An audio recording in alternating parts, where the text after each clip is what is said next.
Former President Olusegun Obasanjo has argued that Nigeria's core problem is not its constitution, but those entrusted with operating it. Speaking at the opening of a national summit in Abuja, he stressed that while the 1999 constitution has flaws, it can deliver good governance if managed by competent, selfless leaders. He warned that even the best constitutions can be corrupted by selfish actors lacking integrity, and blamed Nigeria's persistent governance failures on poor leadership rather than the legal framework. Also speaking through a representative, former Akwa Ibom Governor Victor Atta criticized the 1999 constitution as a military-imposed document lacking popular legitimacy. He called for restructuring based on equity and mutual consent, asserting that the current union fails to reflect the people's will. Atta emphasized that the need to return to a federal structure agreed upon by all ethnic groups, pointing to the 1963 constitution as the last truly representative national charter. Summit co-chair Benga Daniel described the event as a citizen-driven intervention aimed at reimagining Nigeria's governance structure. He said the summit would focus on restructuring the federation, reforming electoral and judicial systems, enhancing local government and traditional institutions, and strengthening national cohesion. Daniel stressed inclusion and multi-generational participation, calling the summit a step towards building truly representative and effective democracy. George, what do you make of the position by Obasanjo? I want to agree with Obasanjo. That has been my personal view for a long time. As much as we believe that the 1999 Constitution, as amended, is not actually derived, does not derive that legitimacy from the people. But looking at what is in there, it is not completely bad. All we need is those people that have the interest of Nigeria at heart, who are willing to work for the development of Nigeria. If we have such people that have integrity, that have credibility, with what we have in our constitution, we can still deliver, good governance. But unfortunately, like I told you here in one of your shows, do we really have anybody in Nigeria who is not corrupt? That opportunity makes the tips. Yes, even though there is an exception to the rule, but you look at the majority of the people who toes that same line. The challenge with our political system, or rather with our political gladiators, is that they are not interested in the development of this country. Once Mr. A starts ruling, you see Mr. B and Mr. C and Mr. D saying a whole lot of things, how the man is not doing. Give that same Mr. B or C the opportunity, they even be worse than Mr. A. Take for example, democracy returned in 1999 in Nigeria. Obasanjo was the president that was elected. He did 2 terms. People called his term civil rule, that it was not democracy because he was high-handed and all that.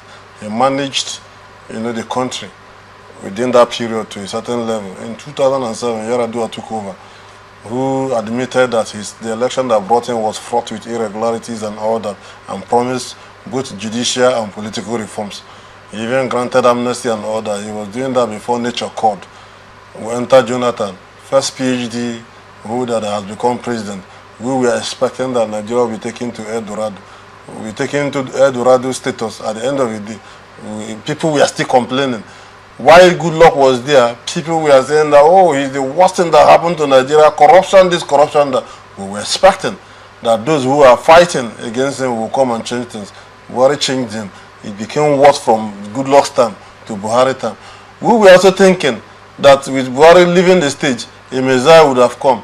Tinubu came, and the removal of fuel subsidy affected virtually every component in the economy that is affecting people. Whether you like it or not, as much as I've said here earlier, that is actually putting things in place to correct, the anomalies and all that. The removal of that fuel subsidy affected virtually everything, and there's nothing you can tell the ordinary man in the street, because the prices of things, as when Buhari was there, compared to prices of things today, are not the same. So it keeps getting worse. So obviously it's not the constitution, it's about the players. It's about the key players. If they can just be sincere to themselves, what are we even looking for as Nigerians? We're not even expecting too much. All we want are basic things. We fix our roads, let there be steady power supply, Let there be the fuel at a reduced rate where everybody can buy. For this will affect the prices of goods in the market and all that, rent and all things like that. The economy will just be stable and okay.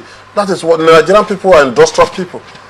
Nigerians are industrious people. We are ready to work and all that, but we need the basic things in place, which is the responsibility of the government to provide. The primary responsibility of the formation of government is the welfare of the people and security and lives and properties of the people.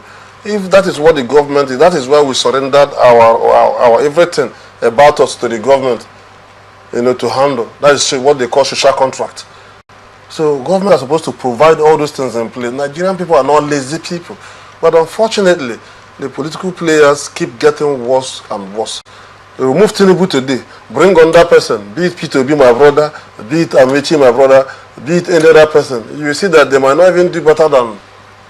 I use the word might. I am not too certain. They may change things. But what we are saying is that successive government from 1999 has been progressive. Yeah, worse.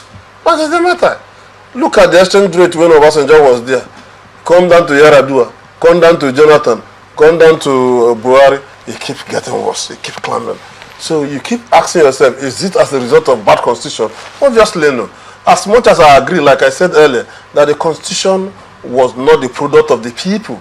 The military wanted to hand over power to the civilians and it was still civilians that wrote it, but under the command of the military people. So what we are saying is that there was no constitutional confab, people representing different constituencies coming together to agree so that that statement, we the people, will actually be emanating from the people, not a few persons that was put into a cozy place to write a constitution on behalf of the state. And after writing, they impose that constitution on us. Of course, there is no perfect constitution anywhere in the world. There is no perfect. That is why there is room for amendment. You hear constitution is amended. From time to time, they keep amending because what they saw, what the drafters envisaged as at when they were doing that, and the ever-changing, ever-evolving world are not the same. So there's always room for amendment and all that. So there's no perfect constitution anywhere. So what Obasanjo has said, I completely agree. Let us change our attitude as a people. The leaders should change their attitude. Followers should change their attitude. Nigerian followers are ready to follow sheepishly if the leaders can provide the basic things. We are not lazy people. We are ready to work. But unfortunately, things have not. Sometimes when I keep reading some of these reports, how some of these countries like India, Pakistan, they were coming to Nigeria. Turned around their They were coming to Nigeria in the 70s. All these exchange program, they were coming. We had them as teachers here. Remember Ghana? Ghanaians and all that. I'm not even comparing Ghana because Ghana is no better than Nigeria. Leave Ghana. No, to some extent. No, education. they are not. All right, they are not. I don't want to begin to go into that to bring up indices and all that. I don't see Ghana as being better than Nigeria. Even in our lagging, even in our challenges, even the corruption that has pervaded our landscape, Ghana is not better. That is not something I want to begin to debate with anybody. I'm talking about countries that have developed beyond the level they were. These are countries that have begun to do things, far better than how they were. I'm talking about India. They came here, exchange program. They were coming here teaching in our secondary schools. Malaysia came here to take palm oil. Malaysia, palm fruit. They came here, took palm fruit, went over to their place, planted it, grew it, and today they are the largest exporter of palm oil. And yet, instead of ours to develop beyond what it was, it keeps going down every day. So it's obvious, failure of leadership. Obviously, it is failure of leadership that has, made Nigeria to remain where it is today. If we had good leaders, irrespective of the constitution, there are defects in that constitution, no doubt. There are defects, but those defects are not what we, make Nigeria to become great. No. They are not. We need sincerity of purpose from these leaders. Once you have these leaders who are sincere in their leadership, I'm quite certain that Nigeria will go beyond what it is today. So I completely agree with Olusegun Obasanjo as against what Atta. While Atta has his own view, which I cannot begrudge him, but let nobody look at it that the reason why Nigeria has remained stuck in this underdevelopment is because of the constitution. I don't want to believe that.